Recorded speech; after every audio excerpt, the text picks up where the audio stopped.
Vendre seul ou se faire accompagner? Telle est la question qu'on me pose souvent. J'ai des propriétaires qui me demandent, qui me posent cette question. Quand je fais des expertises et qui souhaitent vendre leurs biens, ils me posent la question, est-ce que je vais...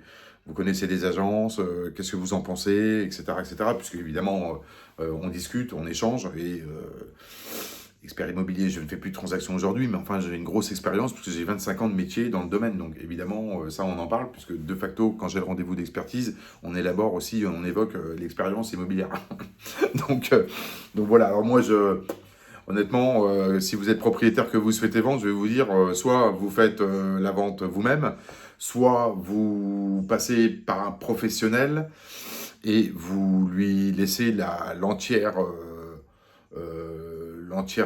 comment dire, enfin, le dossier dans sa globalité pour mener la vente de votre bien par ses soins, entre guillemets. Donc, voilà, ou alors vous faites les deux, c'est-à-dire que vous vendez vous et puis vous mandatez aussi plusieurs professionnels pour la vente de votre bien. Moi, je vais vous donner mon avis.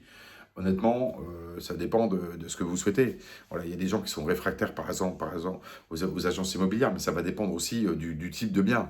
Moi, honnêtement, en tous les cas, nous, sur le secteur de Cannes, bon, vous avez quand même une clientèle, il y a une clientèle locale et une clientèle aussi d'investisseurs étrangers ou ce genre de choses.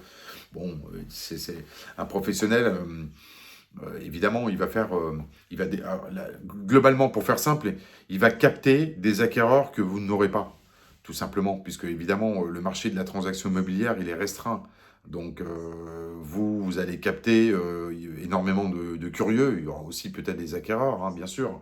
Mais globalement, voilà, c'est une minorité, puisque le marché immobilier, de la transaction immobilière, il est globalement chez les professionnels. Il suffit de regarder le nombre d'annonces en ligne. Il n'y a pas photo entre le nombre d'annonces immobilières chez les pros et le nombre d'annonces immobilières en particulier, même si bien sûr le marché de la transaction immobilière entre particuliers en France, il représente un certain pourcentage. Bon, je ne vais pas faire comme les fédérations, vous dire c'est 50-50. Ça, c'est ceux qui ne savent pas, ils disent c'est un sur deux. Bon, 50%, moi j'y crois pas. Je pense que ça doit être quelque chose comme de l'ordre de 20 ou 30%, le marché global de la transaction immobilière entre particuliers. Et après, ça va dépendre du type de bien. Évidemment, ça nécessite des compétences. Vendre une villa à 10 millions d'euros, c'est pas les mêmes compétences ou la mise en valeur du bien que de vendre un studio ou un appartement en ville avec balcon, quoi. C'est pas du tout la même approche, pas du tout les mêmes compétences. Voilà, même si bien sûr des fois voilà, on peut en tant que propriétaire, qui ne connaît mieux le bien que le propriétaire lui-même, j'ai envie de dire. Ça, je suis bien d'accord. Après, ça dépend si vous avez le temps, ça dépend de plein de choses. Voilà. Bon, après, vous savez, bon, moi j'entends souvent des propriétaires me dire, oui, les commissions d'agence, etc., etc.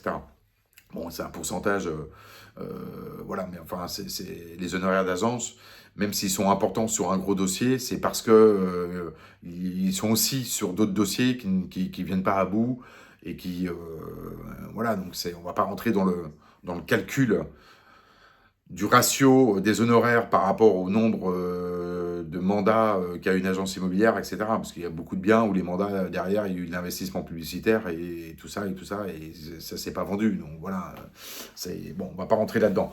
La question c'était de vendre seul ou se faire accompagner. Moi, je pense que à la limite, si vous avez vraiment envie et que vous avez le temps pour vendre seul, bah, vous pouvez le faire. Rien ne vous empêche d'essayer de capter des acquéreurs qui seraient réfractaires aux agences immobilières, bon, aux professionnels de l'immobilier pour faire simple. Et puis voilà, et puis, mais bon, par contre, vous pouvez aussi, bien sûr, et je le préconise quand même, c'est de passer par des professionnels. Voilà, donc nous, on a un réseau de partenaires. Aujourd'hui, c'est des gens performants, il n'y a pas de problème, puisqu'on travaille ensemble aussi avec les propriétaires dans le cadre d'avis de valeur et d'expertise immobilière. Moi, quand je conseille un professionnel de l'immobilier, bon, évidemment, c'est quelqu'un de compétent, puisque on travaille sur des dossiers d'expertise ensemble, etc., etc. Voilà, c'est aussi simple que ça, mais enfin, bon, au moins, vous allez gagner du temps, vous êtes tranquille, l'agent va filtrer, va sélectionner, va étudier le dossier des acquéreurs, etc., etc. On pourra en débattre lors de vidéos plus précisément. en rentrant dans le détail de la transaction immobilière en elle-même et de la typologie des acheteurs entre particuliers ou des acheteurs avec les professionnels, etc. etc. Ok, n'hésitez pas à retrouver, si les conseils vous ont plu, vous abonner à la chaîne et pensez à la petite cloche pour avoir les notifications. Vous avez toutes les informations sous la vidéo et sous toutes les vidéos. Découvrez aussi nos partenaires officiels du cabinet d'expertise immobilière sur Cannes. Je vous dis à très vite et à bientôt pour de nouvelles actualités.